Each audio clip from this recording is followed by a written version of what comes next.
Hello and welcome to the news at 8 this Sunday evening. Let's get you up to date with the news in your world today. First, Telangana Chief Minister K. Chandrashekar Rao's party has signed up a contract with the political consultant I-PAC, once led by the election strategist Prashant Kishor, ahead of next year's assembly elections in the state.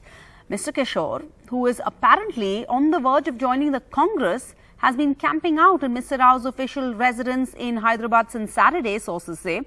Now, the contract with Mr. Rao has been expected for a while, but it has triggered off speculation in the light of the fact that Mr. Kishor is also in talks with the Congress.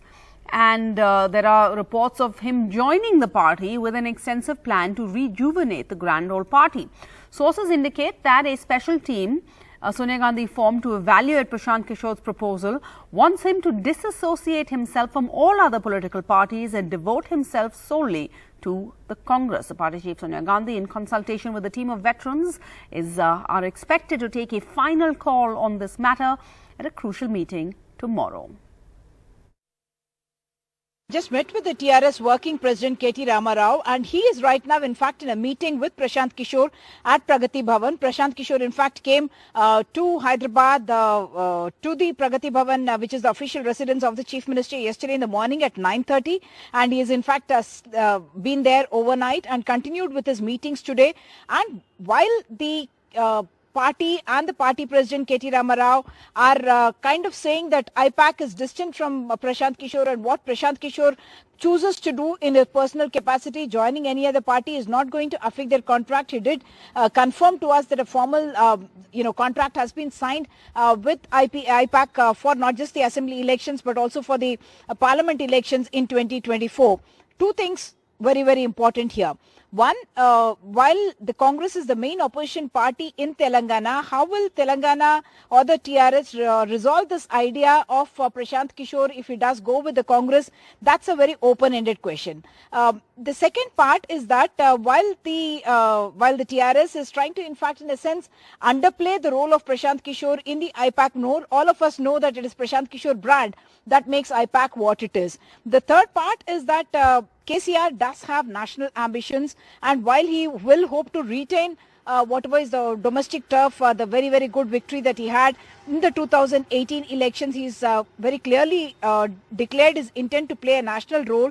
And many parties that are would have been part of this, non-BJP kind of a front, a federal front as we have been calling it, have been speaking about having Congress along with them in that particular front, and whether post an assembly election KCR would be more open to this idea, or does it open up some kind of a relationship that TRS can have with the Congress post the assembly elections in Telangana? That is something that they are certainly not talking about right now. But very interesting, yes, that PK is sitting here in the Chief Minister's residence right now and having those discussions with the TRS, even though the Congress is the main opposition party here, and he intends to go tomorrow, and we expect that he will be going tomorrow to Delhi and have that crucial meetings with the Congress. Meetings here in the national capital for you. Thanks, Soma, for that. Now, let's go across to Maharashtra, where the independent MPs Navneet Rana and her husband, the MLA Ravi Rana, have been charged with sedition and sent to judicial remand for their provocative threats to recite the Hanuman Chalisa outside the Maharashtra Chief Minister Uddhav Thakere's home. But the matter hasn't ended there. In fact, it now actually seems to be escalating. The BJP leader now, Kirit Somaiya, reached Khar police station. He was pelted with stones, due to which the BJP is now raising questions about the state of police security in the state. The MP and MLA couple who evoked Shiv Sena's ire with their announcement to chant Hanuman Chalisa at Chief Minister Uddhav Thakere's bungalow Matoshri will now spend next 14 days in judicial custody. They were produced in court on Sunday after being arrested on Saturday night. The police told court, amidst the ongoing controversy over loudspeakers, Navneet Rana and Ravi Rana chose to come to Mumbai to recite Hanuman Chalisa, which could have disturbed law and order. The police also gave notice to both of them, but despite this, they were seen giving statements on news channels. Police added that it is also investigating if the legislator couple were trying to create disturbance ahead of Prime Minister Modi's visit to Mumbai. In what seems like a clear overreaction, the police have also slapped sedition charges on the couple. Remand application पढ़ने के ऊपर ये पता चलता है कि खार police station का केस सिर्फ 153A और certain provision of Bombay police act के तहत बना था। आज पहली बार रिमांड एप्लीकेशन पढ़ने पे ये पता चलता है कि उन लोगों ने रवि राणा और उसकी मिसेस के खिलाफ एक नया FIR तैयार किया है। जब घर के ऊपर उसको लेने गए थे तब उनका कहना है कि दे वर ऑब्स्ट्रक्टेड, लेकिन अगर वो घर की इंसिडेंट की बात है तो पहले FIR में भी आ सकती थी। It's absolutely dishonesty on the part of the government of Maharashtra as well as the police department कि तुम लोग इंतजार करो कि आरोपी की बेल हो जाए एक केस में और उसको दूसरे केस के अंदर उठा के तुम डाल लो। Meanwhile, a new controversy arose on Saturday night when the vehicle of BJP leader Kirit Somaiya was attacked at Khar police station after the arrest of Navneet Rana and Ravi Rana. Somaiya was hurt. 70 ऐसी शिवसैनिक उन्होंने मेरी जान लेने का प्रयास किया, दगड़ लगे, पत्थर लगे, कार टूटी, मुझे लगा। खार पुलिस स्टेशन के अधिकारी को मैंने कहा था ये मेरा खून करने का इनका प्लान है, फिर भी खार पुलिस स्टेशन के अधिकारी ने मुझे पुलिस स्टेशन का दरवाजा से बाहर ढकल दिया। पुलिस के सामने इतना बड़ा पत्थर फेंका जाता है, उनको जान से मारने का प्रयास किया जाता है। मुझे ऐसा लगता है ये बहुत ही गलत इस प्रकार की परिस्थिति है। हम केंद्र सरकार से ये निवेदन करने वाले, होम सेक्रेटरी से निवेदन करने वाले कि जो पुलिस अपना कर्तव्य नहीं पहचानती उनके ऊपर कार्रवाई होनी चाहिए, और अगर जेड प्रोटेक्टी को प्रोटेक्ट नहीं किया जा सकता तो आम आदमी को पुलिस कैसे प्रोटेक्ट करेंगी।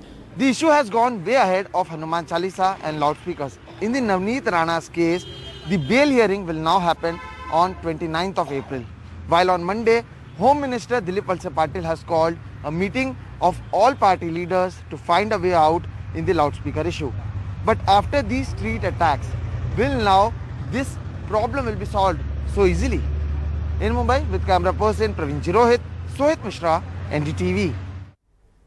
And Yes Bank co-founder Rana Kapoor has told the Enforcement Directorate that over a decade ago, he was, quote, forced to buy an MF Hussain painting from the Congress's Priyanka Gandhi Vadra for 2 crore rupees. The Congress has dismissed this as the desperate allegations of a man who was behind bars, charge-sheeted in a 4,000 crore loan scam, eager for freedom.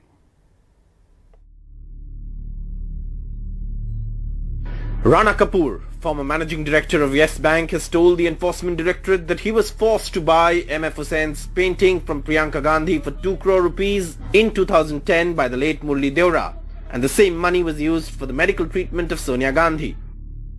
The said disclosure is part of the ED's charge sheet against Kapoor and his family in the Yes Bank case. Rana Kapoor, after being arrested in the Yes Bank case, told the ED on March 9, 2020 that he was forced to buy MF Hussein's painting for rupees 2 crore. He also said the amount initially quoted was rupees 2.5 crore but negotiated to 2 crore rupees. Murli and Milind Deora coordinated the sale, never met anyone in the Gandhi family, is what he told the ED. He said he was warned of repercussions if there was a delay in the purchase of the painting and was told that refusal will prevent him from getting the Padma Bhushan. He was also told the sale money would be used for Sonia Gandhi's treatment. Responding to these allegations, senior Congress leader Abhishek Manu Singhvi said, I'm glad you asked the question because this is absolutely astonishing. A person who is behind bars for years, whose 20-30 bail applications have been rejected, who is called a crook and a fraudster, makes allegations about dead people. Newspapers में भी सामने आए हैं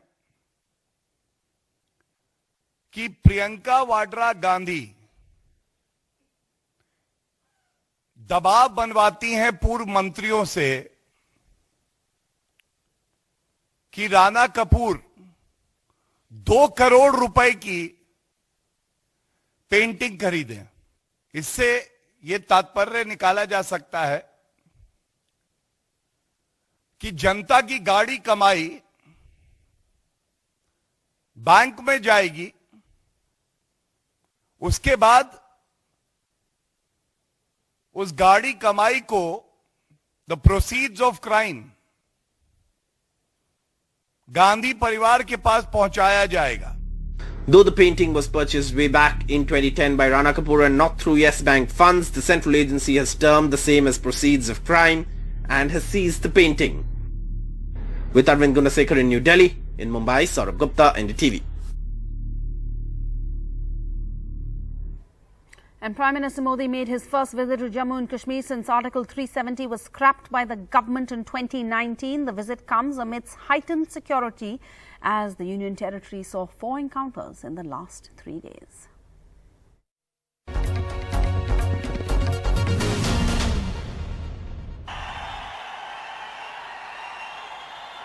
Prime Minister Narendra Modi in Jammu to celebrate National Panchayati Raj Day. It was Prime Minister's first political visit to Jammu and Kashmir since the abrogation of Jammu and Kashmir's special status. Mr. Modi termed the revocation of Article 370 and introduction of central laws in Jammu and Kashmir as liberation for Jammu and Kashmir people from the shackles after 75 years of freedom. केंद्र के लगभग 250 कानून जो जम्मू के नागरिकों को अधिकार देते थे वो लागू नहीं किए जाते थे। हमने जम्मू कश्मीर के हर नागरिक को एम्पावर करने के लिए उन कानूनों को लागू कर दिया और आपको ताकतवर बनाने का काम कर दिया। जिनका सबसे अधिक लाभ यहां की बहनों को हुआ, यहां की बेटियों को हुआ, यहां के गरीब को, यहां के दलित को, यहां के पीड़ित को, यहां के वंचित को हुआ है। आज मुझे गर्व हो रहा है कि आजादी के 75 साल के बाद जम्मू कश्मीर के मेरे वाल्मीकि समाज के भाई बहन हिंदुस्तान के नागरिकों की बराबरी में आने का कानूनी हक प्राप्त कर सके हैं। Besides BJP supporters, thousands of Panchayat members were bussed from different parts of Jammu and Kashmir to mark the Panchayati Raj Day. Promising youth of Jammu and Kashmir a better future, the Prime Minister asked them to trust his word and he will not let them suffer like their parents and grandparents. घाटी के नौजवान आपके माता पिता को, आपके दादा दादी को, आपके नाना नानी को जिन मुसीबतों से जिंदगी जीनी पड़ी, मेरे नौजवान आपको कभी भी ऐसी मुसीबतों से जिंदगी जीनी नहीं पड़ेगी। ये मैं करके दिखाऊंगा, ये मैं आपको विश्वास दिलाने आया हूं। In his first political visit after Jammu and Kashmir was stripped of his statehood and special status, Prime Minister equated abrogation of Article 370 like a freedom for the people of Jammu and Kashmir and breaking shackles of inequality.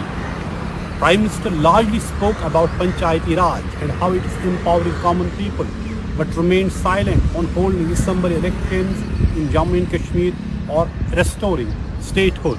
There was also no mention of Pakistan or terrorism despite a major militant attack in Jammu ahead of Prime Minister's visit. With cameraman Amir in Jammu, Nazir Masoodi for NDTV.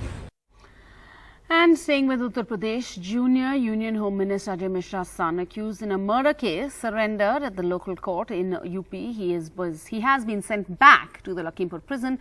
The Supreme Court, remember, had last week cancelled his bail, given him a week to surrender. Today was day 7.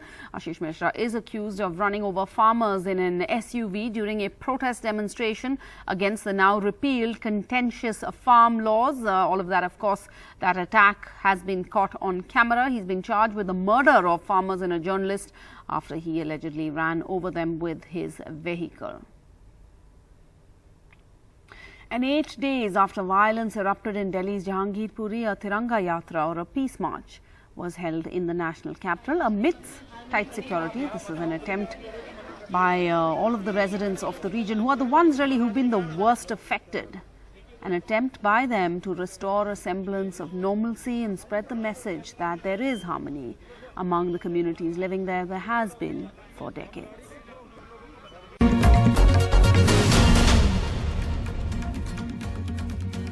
Welcome back now. Fresh hearing in the CJM court in Kokrajhar over the Gujarat MLA Jignesh Mewanis bail plea is over. Orders are awaited. The Gujarat MLA was picked up by the Assam police on a complaint by a BJP leader. He was picked up in the middle of the night in an operation in the state of Assam, which is a BJP-ruled state, for posting a tweet that was critical of Prime Minister Narendra Modi. NDTV's Rathadeep Chaudhary has spoken with Jignesh Mewanis' lawyer as we await the outcome of that bail hearing. Joining us at this moment is the Defence Counsel for Gujarat MLA Jignesh Mewanis, Mr. Anshuman Bora. You have moved the fresh bail petition for Mr. Mewanis. Yes. What has happened in the court today? Basically, we have filed the bail application on the ground that the no prima facie case has been made out, because the two requirement is that the intention and the two community hatred between the two community has to be there. In the FIR itself, there is no indication, not a whisper. There is the two community involved in these two. The simple one line is that the Prime Minister Narendra Modi, he worships Godse. And where is the Godse? And they are saying it's a Nathuram Godse. Where from they got it, Nathuram Godse? I don't know. Where from they got it? And where is the two community here comes out? It's Nathuram Godse. I don't know which community it belongs. The Godse, whether it's a community. And apart from that, it's an absolutely violating the Arnes Kumar judgment. He has been brought in from Gujarat to Kokrajhar, Assam. And whereas not a single case has been registered in Gujarat. And there is absolutely no, we have argued, in the GD entry, is there any GD entry in the Kokrajhar in last 3 days regarding any communal hatred or in any kind of the caste and creed differences? Absolutely nothing. So what the court has decided The today? court has not pronounced its verdict yet. Court will definitely go through the judgment. We have provided all the judgment of the Supreme Court, Honorable Supreme Court and the Guwahati High Court. So court will definitely go through all the judgment, and we are hopeful for the release of the accused.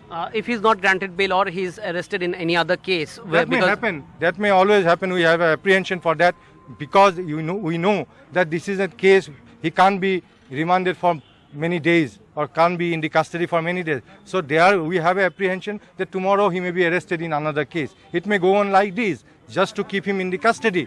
And we all know, the country knows today why he has been brought in from Gujarat to here. One last thing. So are you moving to the higher court? Yes, we are absolutely moving to the higher court if today bail is refused.